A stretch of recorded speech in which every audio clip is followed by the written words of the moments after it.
الحمد لله رب العالمين وبه نستعين على أمور الدنيا والدين وصلى الله على نبينا وسيدنا محمد وعلى آله وصحبه أجمعين أما بعد. Kita panjatkan puja dan puji syukur kehadirat Allah Subhanahu wa taala. Pada kesempatan pagi menjelang siang yang berbahagia kali ini, kita kembali diberi kekuatan, kesehatan, hidayah serta taufik dari Allah Jalla wa Ala, sehingga kita bisa kembali menghadiri pengajian rutin Senin pagi di Masjid Manarul Ilmi di Komplek Pondok Pesantren Tunas Ilmu di Desa Kedungwuluh Purbalingga ini. Kita berharap semoga Allah Azza wa Jalla berkenan untuk melimpahkan kepada kita semuanya ilmu yang bermanfaat, sehingga bisa kita amalkan sebagai bekal untuk menghadap kepada Allah Jalla wa Ala. Allahumma amin. Salam dan salam semoga senantiasa tercurahkan kepada junjungan kita Nabi Agung Muhammad sallallahu alaihi wasallam, kepada keluarganya, sahabatnya, dan umatnya yang setia mengikuti tuntunannya hingga akhir nanti. Para hadirin dan hadirat sekalian dan juga segenap pendengar serta pemirsa rahimani wa rahimakumullah. Pada hari ini tanggal 14 Dzulhijjah 1444 Hijriah atau yang bertepatan dengan tanggal 3 Juli 2023, kita kembali melanjutkan pembahasan tentang fikih doa dan zikir, memasuki silsilah atau serial nomor 201, mengangkat tema aturan saat mimpi buruk. Karena sebelumnya kita sudah membahas aturan saat mimpi baik. Ya. Orang mimpi itu nggak mesti baik terus. Kadang-kadang kita mengalami mimpi nopo buruk. Yang diatur di dalam agama kita itu aturan mimpi baik saja atau juga mimpi buruk. Dua-duanya ada aturannya. Mimpi buruk ada aturannya, mimpi baik ada aturannya. Sebagaimana yang diajarkan di dalam agama kita. Dan kita harus meyakini seyakin-yakinnya bahwa aturan agama kita adalah aturan yang terbaik. Ya. Kenapa jenengan yakin aturan agama kita aturan yang terbaik? Kenapa coba? Karena dari Allah. Ya, kita meyakini aturan itu dari Allah Subhanahu wa taala. Aturan yang dibikin sama Allah dengan aturan yang dibikin manusia, bagus mana? Kenapa? Karena Allah itu maha sempurna. Sedangkan manusia banyak kekurangannya. Ya. Karena Allah Subhanahu wa taala maha sempurna, maka pasti aturannya juga sempurna. Karena manusia banyak kekurangannya, maka aturannya juga banyak kekurangannya. Makanya aturan manusia itu selalu mengalami revisi. Karena yang dia bikin itu menurut dia bagus saat itu, namun ternyata di kemudian hari terbukti tidak bagus. Bahkan selevel undang-undang negara sekalipun. Kipas. Selevel undang-undang negara sekalipun. Undang-undang negara yang sudah dibahas oleh anggota dewan begitu banyak, ada nggak yang digugatkan ke MK? Banyak, bukan ada, banyak. Mahkamah Konstitusi. Itulah bikinan manusia. Namanya bikin manusia ya banyak kekurangannya. Berbeda dengan aturan dari Allah Subhanahu wa taala. Ini harus kita yakini. Ini salah satu prinsip kita dalam beragama. Prinsip kita dalam beragama salah satunya meyakini bahwa aturan agama adalah aturan yang terbaik. Baik. Nah, mimpi buruk ini ternyata juga ada aturannya. Ya. Di antaranya apa yang disampaikan oleh Nabi kita Muhammad sallallahu alaihi wasallam dalam beberapa hadis. Ya. Contoh misalnya ada di hadapan kita hadis riwayat Bukhari dari seorang sahabat Nabi SAW namanya Abu Sa'id Al-Khudri radhiyallahu anhu. Rasulullah SAW bersabda, wa idza ra'a ghaira dzalika mimma yakrah fa innama hiya minasyaitan.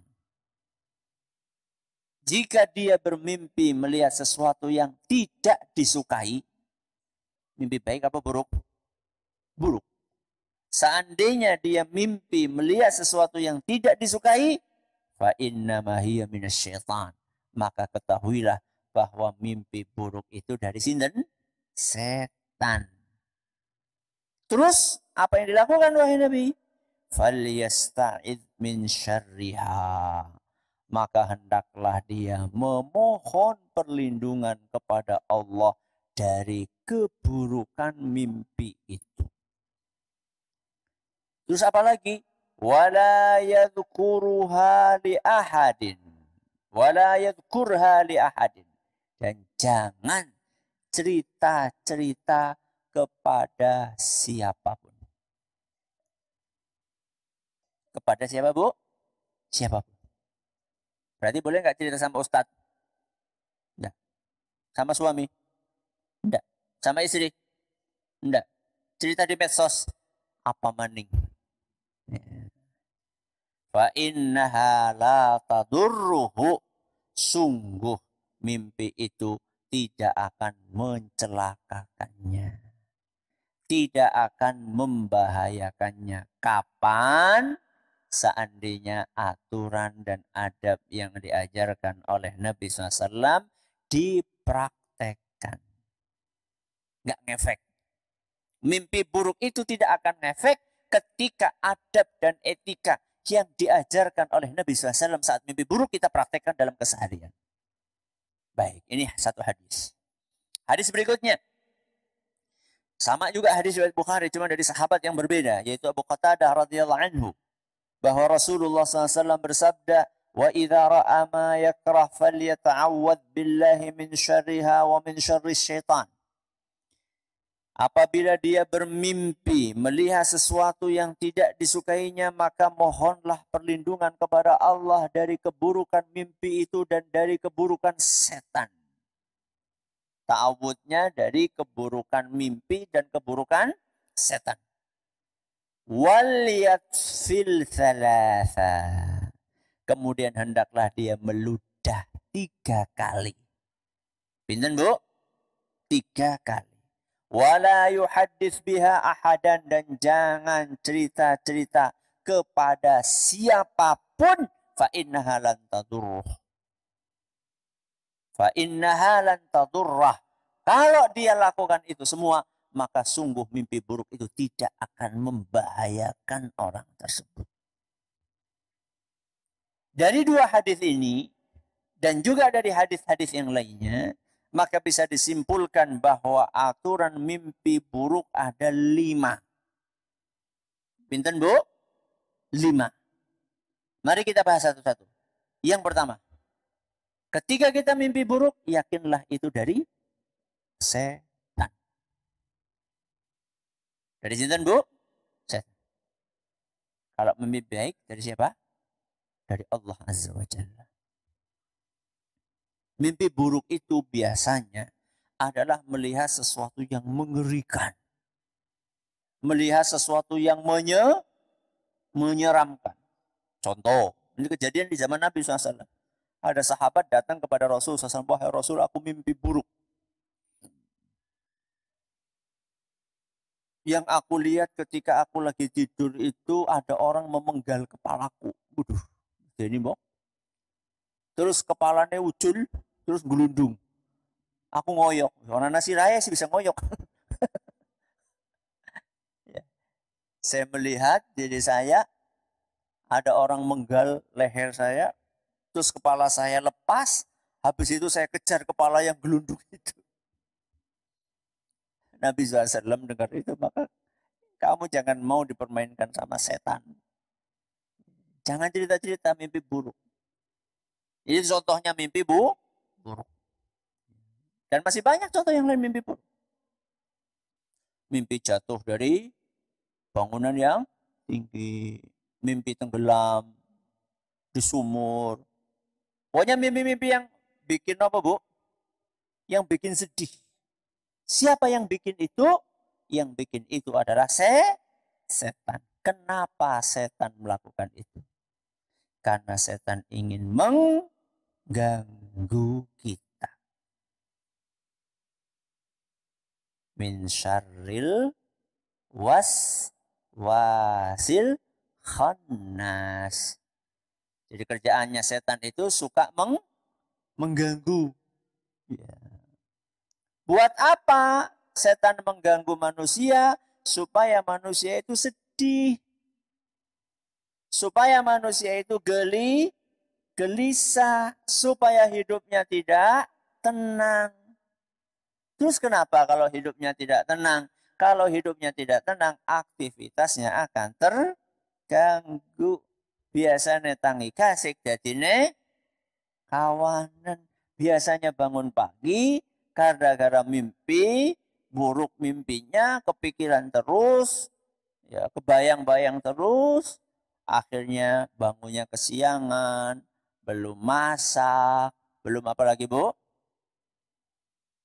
Belum sholat, ya, belum nyiapin baju buat suami, buat anak, akhirnya ribut. Ribut sama siapa Bu? Sama suami, sama anak. Itu yang diinginkan oleh setan. Nah terus bagaimana? Abaikan. Kenapa Bu? Abaikan. Aja di goplek.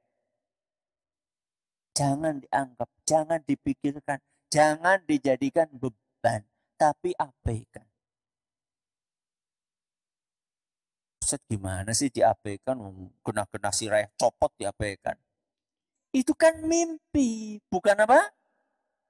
Bukan beneran. Nah, terus saya beneran kebayang kok dibahas nek wis copot temenan. Loh itu kan mimpi. Mimpi itu kan gak ada wujudnya. Maksudnya gak ada di dunia nyata. Ngapain kita pikirkan? Jadi kita itu kadang-kadang kita hidup gelisah, gak tenang. Itu gara-gara memikirkan sesuatu yang belum terjadi dan tidak ada. Contoh misalnya. Hidup gelisah. Kenapa? Wah, penghasilan saya sekarang segini, cuma 1 juta. Terus kenapa? Saya kan sudah punya anak. Terus nanti kalau anak saya sudah kuliah, apa cukup duit 1 juta? Anaknya wis kuliah si balita. Wis mikir anaknya apa? Kuliah. Urung mesti urip. Siapa? Bapaknya apa anaknya? Loro-loro. Ya Allah. Ini tuh belum terjadi, masih lama banget. Jadi gara-gara memikirkan sesuatu yang belum terjadi, yang masih jauh, akhirnya hidupnya tidak tenang. Kita kan tidak tahu. Anak kita kuliah misalnya ya 15 tahun lagi. Gaji kita sekarang 1 juta. Bisa jadi 15 tahun lagi gaji kita jadi berapa? 15 juta. Apa mungkin? Ya mungkin. Nggak ada sesuatu yang mustahil buat sinten? Buat Allah. Jadi sesuatu yang belum terjadi itu jangan dijadikan beban pikiran. Termasuk di dalamnya mimpi. Apalagi mimpinya mimpi buruk. Yang jadi masalah itu apa? Yang jadi masalah itu adalah ketika orang mimpi buruk dipikirkan terus nganti 2 tahun. Bayangkan 2 tahun. Mikirkan mimpi sekali dipikirkan 2 tahun. Buat apa? Yang betul adalah diabaikan. Jangan dijadikan beban pikiran. Nah, ini adalah aturan yang pertama. Meyakini bahwa mimpi buruk itu dari sinten? Setan. Yang kedua, aturannya adalah berta'awudz. Kenapa Bu? berta'awud. Apa berta'awud? Mengucapkan a'udzu billahi minasyaitonir rajim. Apa artinya? Aku memohon perlindungan kepada Allah dari setan yang terkutuk. Jadi begitu kita mimpi dan kita terbangun, jangan lupa untuk segera ta'awud. Segera apa, Bu? Ta'awud. Ta'awud dari keburukan mimpi itu dan ta'awud dari kejahatannya setan. Sebagaimana dalam hadis yang tadi kita baca. Falyata'awwadz billahi min syarriha wa min syarri syaitan. Kalau kalian mimpi buruk, maka bersegeralah ketika sadar, ketika bangun, bersegeralah untuk ta'awud, minta perlindungan dari keburukan mimpi itu dan dari setannya. Karena yang bikin mimpi buruk itu sinten? Setan. Apa fungsinya? Fungsinya kalau kita minta perlindungan kepada Allah, ya akan dilindungi. Dilindungi sama siapa? Sama Allah. Bukan cuma dilindungi. Kalau orang sudah minta perlindungan kepada Allah, setelah dilindungi sama Allah dari keburukan, maka kita akan ditunjukkan jalan yang mengantarkan kepada kebaikan. Enak kan, Bu? Ya, sudah dilindungi dari keburukan, terus dikasih tahu, ini loh jalan yang baik lewat sana. Apa kata Allah Subhanahu wa taala? Wa may ya'tasim billahi faqad hudiya ila siratim mustaqim. Barang siapa yang bersandar kepada Allah, meminta perlindungan kepada Allah, memohon petunjuk kepada Allah, maka dia akan dikaruniai petunjuk ke jalan yang lurus. Dalam segala urusan, termasuk dalam mimpi. Ini Allah sampaikan dalam surat Ali Imran ayat 101. Maka berupayalah. Berupayalah. Begitu kita mengalami hal seperti itu, ta'awud. Diingat-ingat, ta'awud. Kenapa, Bu? Ta'awud. Wa imma yanzaghannaka minasyaitani nazghun fasta'iz billah. Dalam ayat lain Allah mengatakan, kalau seandainya kalian diganggu oleh setan, cepat-cepatlah berta'awud. Berarti nek jenengan lagi jalan sendirian malam-malam lewat papringan. Lewat apa, Bu? Papringan, pohon bambu. Ujuk-ujuk kan asing. Pripun, Bu? Melayu.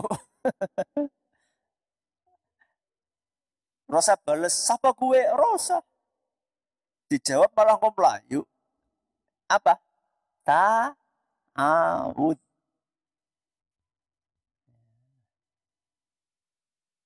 Makanya salah satu yang diajarkan oleh Nabi SAW, kalau kita singgah di sebuah tempat, kita disuruh ta'awud. Man nazala manzilan faqala a'udzu bikalimatillahi tammati min syarri ma khalaq. Barang siapa yang singgah di suatu tempat, kemudian dia berta'awud kepada Allah, membaca a'udzu bikalimatillahi tammati min syarri ma khalaq. Barang siapa yang melakukan itu, lam yadurruhu syai'un hatta yarhala min manzilihi dzalik. Maka tidak ada yang bisa mencelakakan dia sampai dia meninggalkan tempat itu. Singgah di tempat. Tempat apa, Bu? Semua tempat.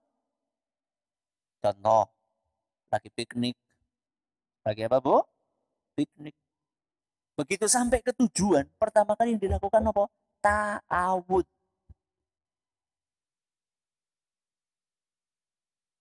Nginep di hotel. Nginep di losmen. nginep di penginapan, nginep di motel, nginep di homestay. Begitu sampai di situ pertama kali nopo? A'udzu bikalimatillahi tammati min syarri ma khalaq. Ngiyup. Napa bu ngiyup? Berteduh. Lagi perjalanan naik motor lupa nggak bawa mantel, bres hujan. Apa yang jangan lakukan? Minggir. Entah itu di bawah gubuk, entah itu di bawah pohon, entah itu di emper toko. Begitu sampai di situ napa? Ta'awud. Hiking. Napa? Hiking. Manjat gunung. Kemudian kemalaman masang tenda. Sampai di situ pertama kali yang dilakukan apa? Ta'awud. Ngontrak rumah. Kenapa? Ngontrak rumah. Begitu masuk ke kontrakan itu pertama kali apa? Ta'awud. Beli tanah mau bangun rumah. Tilik. Begitu sampai di situ apa? Ta'awud. Ta'awud. Menempati rumah baru. Ya, sampai ke tempat tanah baru. Ngontrak rumah baru. Mau bikin toko baru, menempati toko baru, pertama kali ta'awud. Supaya apa? Supaya kita dilindungi sama Allah Azza wa Jalla. Kemudian dikasih petunjuk jalan yang lurus. Lam yadurrahu syai'un hatta yarhala min manzilihi dzalik. Tidak ada yang bisa mencelakakan orang itu sampai dia meninggalkan tempat tersebut. Setan ora doyan. Demit ora juli. Bukan karena sakti mandraguna otot kawat balung tok. Tapi karena dia sudah meminta perlindungan kepada yang maha kuat. Sinten? Allah. Itu kuncinya, rahasianya. Jadi bukan buka toko terus masang jimat. Nyiram banyu. Banyu apa? Banyu kembang 7 rupa dari 7 sumur. Bukan, ta'awud. Apa maning nyeluk dukun? Apa? Bayar dukun ya larang. Ta'awud bayar mboten? Mboten. Ta'awud. Termasuk ketika kita mimpi buruk. Dah, ini yang keberapa, Bu? Yang keberapa ini? Yang kedua. Yang ketiga, meludah 3 kali. Kenapa? Meludah 3 kali. Kemana? Ke kiri. Ke kiri. Kata Nabi SAW, وَلْيَكْفِلْ ثَلَاثًا. Hendaklah dia meludah 3 kali. Ya. Ustaz, kenapa ke kiri, Ustaz? Kenapa ke kiri? Sebagian ulama menjelaskan kenapa ke kiri. Karena yang ganggu kita tadi siapa? Setan. Setan itu yang pertama kali dia bidik apanya manusia? Hatinya manusia. Jadi setan itu pertama kali mengganggu, merusak, menggoda, menyasar. Itu adalah hatinya manusia. Dan hati manusia itu di arah kiri apa kanan? Kiri. Hati siapa? Oh, hati gue apa? Liver apa jantung? Liver. Liver apa jantung?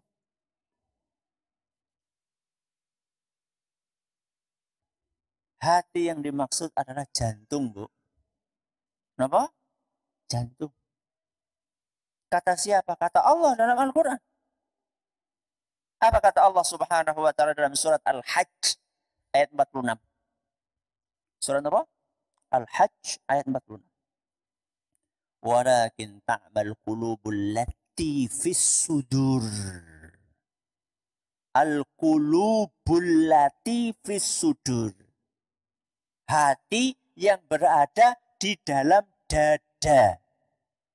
Jadi hati itu tempatnya di dada. Yang di dada itu apa? Bu nyecil di mek dada niku. Bapak coba dipegang. Yang ada dalam dada apa? Jantung. Kalau hati di mana? Kalau liver di mana liver? Di perut. Allah di dalam ayat ini tidak mengatakan walakin ta'mal qulubul lati fil butun. Hati di dalam perut enggak. Allah mengatakan hati itu berada di dada. Yang ada di dada adalah jantung. Dan jantungnya manusia itu, kata para pakar, itu agak di sebelah kiri. Bukan pas di mana? Bukan pas di tengah. Agak sebelah kiri dikit. Makanya setan ganggunya dari mana? Dari kiri. Kenapa? Karena lebih dekat. Setan ganggu manusia dari kiri karena lebih dekat. Kemana tadi? Ke hati atau jantung. Ya. Makanya kalau kita diganggu sama setan, meludahnya kemana? Ke kiri. Dan setannya langsung kena. Tapi jenengan ketika mau ngeludah itu dideleng disit nang kiwone sapa ana bapake apa kok?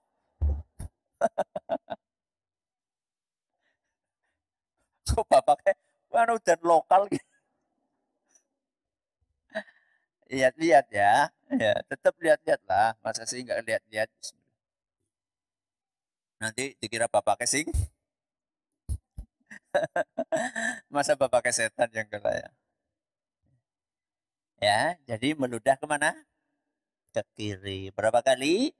3 kali. Karena kata sebagian ulama, setan itu menggoda manusia dari sebelah kiri. Kenapa menggoda sebelah kiri? Karena lebih dekat ke tempatnya hati atau jantung yang ada mendekati ke arah sebelah kiri dibandingkan sebelah kanan. Sudah, ini yang keberapa ini, Bu? Yang ketiga. Kita pindah yang keempat. Mengubah posisi tidur. Jangan kalau tidur posisinya gimana? Hah? Belumah apa tengkurap atau madep mana? Ya, miring ke arah kanan. Nah, kalau misalnya kita sudah tidur, kemudian mimpinya mimpi buruk, begitu kita bangun, kemudian kita ta'awud, meludah kemana tadi? Sebelah kiri, berapa kali? 3 kali, maka selanjutnya adalah mengubah posisi tidur. Kalau tadi menghadap ke kiri, maka bangun-bangun, pindahlah menghadap ke kanan. Lah Ustaz, kalau sudah menghadap ke kanan, jadi gimana? Belumah. Belumah. Belumah itu terlentang. Jadi jangan ke kanan terus ngadep apa? Kiri, bukan. Ya. Kita menghindari kiri kok malah menghadap kiri, ya enggak. Kenapa? Ya, kita disuruh untuk menghadap atau mengubah apa tadi? Posisi tidur. Kata para ulama, hikmahnya adalah sebagai bentuk optimisme. Optimisme apa? Optimisme bahwa Allah Azza wa Jalla akan mengubah suasana hati kita dari ketidaktenangan menjadi ketenangan. Optimis. Mengubah. Ya, kata kuncinya kan mengubah. Mengubah posisi tidur. Mudah-mudahan ketika kita mengubah posisi tidur, maka suasana hati kita dari sedih akan berubah menjadi bahagia. Dari kegelisahan akan berubah menjadi ketenangan. Itu. Di antara hikmah yang disampaikan oleh para ulama kita. Memang kita ini disuruh optimis. Ya, hidup itu jangan pesimis. Optimis itu bagian dari husnudzon. Apa Bu husnudzon? Berprasangka baik. Pesimis itu bagian dari suudzon. Apa suudzon? Berprasangka buruk. Dan kalau kita terbiasa husnudzon, Allah akan berikan kita yang terbaik. Ya. Kalau sebaliknya kita terbiasa suudzon, maka Allah akan berikan yang buruk. Apa kata Allah Azza wa Jalla dalam hadis qudsi? Ana inda dhanni abdi bi. Kata Allah, aku tergantung bagaimana hambaku berprasangka kepadaku. Aku tergantung bagaimana hambaku berprasangka kepadaku. Jenengan prasangkanya kepada Allah nopo? Kalau jenengan prasangkanya buruk, ya Allah akan beri yang buruk. Kalau jenengan prasangkanya baik, Allah akan beri yang baik. Sekarang jenengan berprasangka kepada Allah, masuk surga apa masuk neraka? Jenengan amlang. Jenengan berprasangka kepada Allah akan dimasukkan ke surga atau ke neraka? Insya Allah masuk surga. Jenengan berprasangka kepada Allah besok dapat rezeki atau enggak dapat rezeki? Dapat. Insya Allah dapat. Jenengan berprasangka kepada Allah panenannya berhasil apa gagal? Berhasil. Akan berhasil. Tapi kalau misalnya jenengan prasangkanya buruk kepada Allah, wah tangganya gagal kabeh, kayaknya gagal. Temenan. Gagal temenan. Iya. Jenengan mendaftarkan anak jenengan ke perusahaan atau ke kampus, wah kayaknya lihat dari kondisi kayaknya susah diterima. Benar susah diterima. Ngelamar anak, ya mau ngelamarkan anak calon istri atau calon suami, wah kayaknya ditolak. Belum apa-apa sudah apa? Mikir ditolak. Ditolak beneran. Bikin usaha, wah kayaknya usahanya bakalan mundur. Belum apa-apa sudah suudzon. Benar mundur. Terus bagaimana? Optimis. Wa kana Rasulullah SAW yuhibbul fa'lal hasan. Rasulullah SAW itu menyukai optimisme. Jangan menjadi manusia pesimis, optimis. Tapi optimis ya kudu usaha. Optimis ngesuk rezekinya nomplok terus ngapa? Turu. Ya enggak lah, ada usahanya. Dah, ini yang keberapa ini, Bu? Yang keempat. Yang terakhir, yang kelima, jangan cerita-cerita kepada siapapun. Jadi kalau jenengan mimpi, itu jangan cerita. Buruk, jangan cerita kepada siapapun. Walaupun kepada ustadz. Masa ustadznya jadi tempat apa? Curhat mimpi buruk. Giliran mimpi apa orang cerita. Mimpi buruk gak usah diceritakan. Kenapa ustadz? Kalau kita cerita berarti kita masuk di dalam jeratan sinten? Setan. Setan itu dengan mimpinya ingin mempermainkan manusia. Ingin menjebak manusia. Ingin membuat perangkap manusia. Buat manusia. Begitu kita mimpi buruk terus kita cerita, masuk kita dalam perangkap. Karena kalau sudah cerita, apalagi salah cerita, apalagi ceritanya di medsos, maka nanti mari komentarnya, wah gue tak kayaknya temenan gue. Akhirnya tambah kepikiran. Dan akhirnya semakin berlarut-larut kesedihannya. Ustaz, katanya kalau kita mimpi buruk itu enggak bakal mencelakakan kita sama sekali. Buktinya saya mimpi buruk, setelah itu terjadi seperti apa yang saya lihat dalam mimpi. Ya karena jenengan cerita-cerita.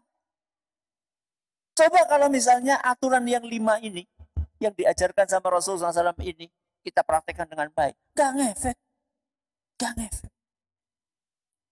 Sudah banyak buktinya.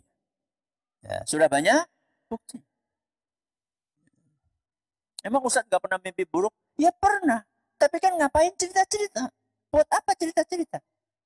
Yang dicontohkan sama Nabi SAW, mimpi buruk itu adalah diabaikan.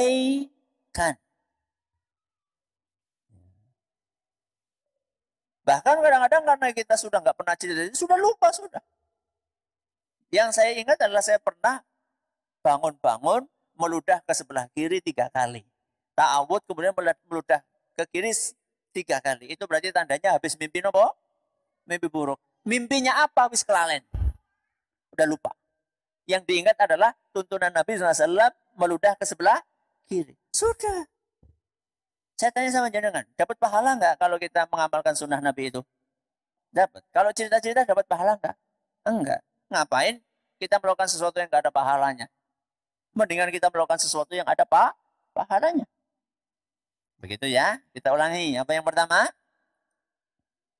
Meyakini bahwa itu dari setan. Yang kedua, ta'awud. Yang ketiga, meludah 3 kali kemana?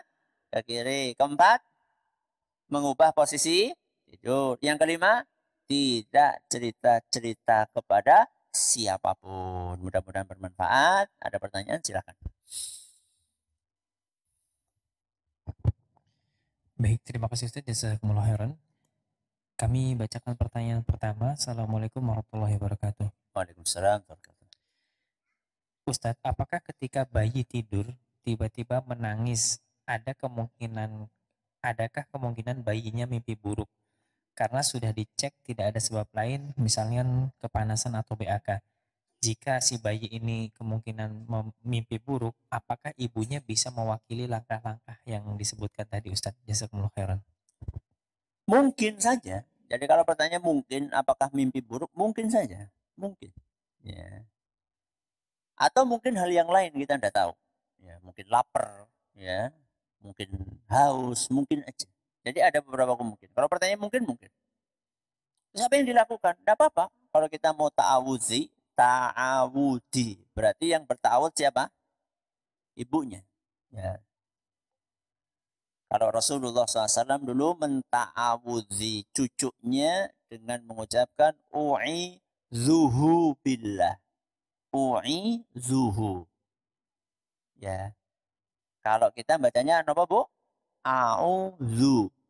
Kalau a'udzu itu artinya aku berlindung. Kalau u'izuhu artinya adalah aku memohonkan perlindungan kepada Allah untuk dia. Aku memohonkan perlindungan kepada Allah untuk dia. Dia sinten? Sinten dia nih? Si bayi. Si bayi. U'idzuhu billahi minasyaitonir rajim. Boleh, enggak apa-apa. Ya, silakan. Baik, terima kasih Ustaz. Jazakumullah khairan atas jawabannya. Pertanyaan berikutnya, Assalamualaikum Ustaz. Waalaikumsalam. Saya pernah beberapa kali mengalami mimpi yang kemudian terjadi di dunia nyata. Bagaimana pandangan agama terhadap hal ini, Ustaz? Tergantung mimpinya baik atau buruk. Ya, kalau mimpinya baik, itu dari Allah Azza wa Jalla. Dari Allah. Kan sudah kita bahas keaturan mimpi baik pada pertemuan sebelumnya. Jadi mimpi baik itu bisa jadi adalah semacam sinyal, semacam ilham, semacam kabar gembira dari Allah Azza wa Jalla. Mimpi misalnya lamaran diterima, ternyata betul-betul diterima. Ya sudah, itu tanda baik dari Allah Azza wa Jalla. Nah, yang jadi masalah itu mimpi buruk terjadi. Mimpi buruk terjadi. Coba dicek. Barangkali Anda belum mengamalkan aturan yang dicontohkan oleh Nabi SAW saat mimpi buruk itu. Mungkin. Ya. Akhirnya terjadilah hal-hal yang tidak Anda inginkan. Ya. Itu ada kemungkinan seperti itu. Atau ada kemungkinan sudah melakukan semuanya, tapi kok tetap terjadi. Ya itu takdir dari Allah. Takdir dari Allah. Kalau Allah sudah mengendaki sesuatu, semaksimal apapun kita berupaya untuk menolaknya, ya nggak mungkin akan bisa kita tolak. Nah, terus ngapain kita berusaha? Kita disuruh usaha kok. Kita disuruh usaha, dan usaha itu dapat pahala. Berikhtiar itu dapat pahala. Karena itu bagian dari tawakal kepada Allah Azza wa Jalla. Jadi seperti itu. Jadi tergantung mimpinya baik atau buruk. Ya. Baik, terima kasih jazakumullah khairan. Pertanyaan berikutnya, ada 2 pertanyaan yang serupa Ustadz. Ustadz, Ana sering bermimpi bertemu dengan istri yang sudah meninggal setahun yang lalu. Kemudian pertanyaan yang satu lagi, bermimpi bertemu dengan orang tua yang sudah meninggal. Apakah ini termasuk mimpi buruk dan apakah ada solusinya Ustadz? Tergantung. Mimpi melihat istri yang sudah meninggal, melihat orang tua sudah meninggal, mimpinya seperti apa, baik atau buruk, ya terlihat. Saat itu bapak atau istri atau ibu itu yang Anda lihat dalam suasana apa? Dalam suasana yang indah, berada di taman yang indah misalnya. atau dalam pakaian yang indah, atau tersenyum, itu berarti mimpi apa? Baik. Berarti sebaliknya apa? Hah? Berarti sebaliknya, kalau kita lihat tadi dalam keadaan tersenyum, berarti dalam keadaan apa? Nangis, sedih, murung. Kalau tadi di tengah taman, ini di tengah kobaran api. Naudzubillahimin. Berarti mimpi buruk. Ya, mimpi buruk. Maka lakukan. Kalau mimpi buruk kayak tadi, lakukan seperti apa yang tadi dijelaskan. Ya, kalau mimpi buruk, praktekkan apa yang sudah kita jelaskan pada pertemuan sebelumnya. Ya. Yang jelas ya banyak-banyak doakanlah. Ya, sering-sering doakan orang tua kita, orang yang sudah meninggal, istri kita, suami kita, doakan. Allahumma firlahu. Terus apa, Bu? Warhamhu wa'afihi wa'afu anhu. Doakan. Ya. Itu yang bisa kita lakukan. Ya. Baik, pertanyaan berikutnya Ustadz. Izin bertanya Ustadz, bagaimana kalau bermimpi menikah lagi? Apakah termasuk mimpi buruk Ustadz? Tergantung siapa yang menilai. Kalau yang menilai bapak-bapak mimpi baik. Kalau yang menilai ibu-ibu itu mimpi buruk. Nah, sepakat ibu-ibu. Ya, yang penting bisa adil. Ya, yang penting bisa adil. Kalau nggak bisa adil ya nggak usah. Kalau nggak bisa adil, nggak usah. Ternyata setelah mimpi itu istri saya mengizinkan. Wah, itu baik sekali itu. Ya. Ibu nggak usah kepikiran, itu belum terjadi, Bu. Ya, salah satu yang membuat susah itu memikirkan sesuatu yang belum terjadi. Nanti aja kalau sudah terjadi, Bu. Ya, banyak-banyaklah minta yang terbaik. Jenengan tuh enggak tahu. Bapak-bapak, ibu-ibu sama saja. Saya juga nggak tahu. Apa yang terbaik buat kita itu kita nggak tahu. Maka kita minta terus yang terbaik kepada Allah Azza wa Jalla. Jangan pernah berpikir bahwa monogami itu yang terbaik. Jangan pernah berpikir bahwa poligami itu pasti yang terbaik. Atau sebaliknya. Ini yang buruk. Jangan pernah. Kita tidak tahu. Ya. Kita tidak tahu apa yang akan terjadi besok. Yang paling penting adalah mintalah selalu yang terbaik dari Allah Azza wa Jalla. Ya. Betapa banyak rumah tangga yang semakin harmonis setelah berpoligami. Dan betapa banyak rumah tangga yang hancur setelah berpoligami. Jadi nggak bisa dijadikan sebagai apa namanya patokan tunggal, nggak bisa. Ya. Ada yang bahagia dengan monogaminya, ya. Ada yang sengsara dengan monogaminya. Ada yang bahagia dengan poligaminya, ada yang sengsara dengan poligaminya. Jadi 50-50. Ya. Makanya tadi saya bilang mintalah yang terbaik kepada Allah Azza wa Jalla. Ya. Baik. Baik, terima kasih Ustaz. Jazakumullah khairan. Pertanyaan berikutnya, Ustadz, kemarin saya bermimpi buruk, kemudian terbangun dan merasa sesak Ustadz. Apakah ini termasuk gangguan jin atau syaitan? Iya, kan sudah kita sampaikan, mimpi buruk pokoknya dari setan. Mau sesak mau nggak sesak pokoknya dari siapa? Dari setan. Maka segeralah mempraktekkan apa yang sudah dicontohkan oleh Nabi kita Muhammad SAW. Mimpinya sudah kemarin, Ustaz. Sekarang baru tanyanya. Ya sudah, nanti kalau mimpi buruk lagi. Mudah-mudahan enggak ya. Mudah-mudahan enggak ya. Enggak mimpi buruk lagi. Tinggal berapa menit? 4 menit. Enggak apa-apa, satu lagi. Baik. Pertanyaan berikutnya, Ustadz, saya pernah menginap di hotel di suatu kota. Setelah sholat subuh, kemudian berzikir pagi, lalu saya berjalan sendirian untuk merekam pemandangan hotel. Setelah dicek hasil videonya, ternyata ada suara manusia menyapa saya ikut terekam. Lalu doa apa lagi supaya saya terhindar dari gangguan seperti itu, Ustaz? Adakah doa lain, Ustaz? Pertama, itu bisa jadi suara manusia. Itu bisa jadi suara manusia beneran.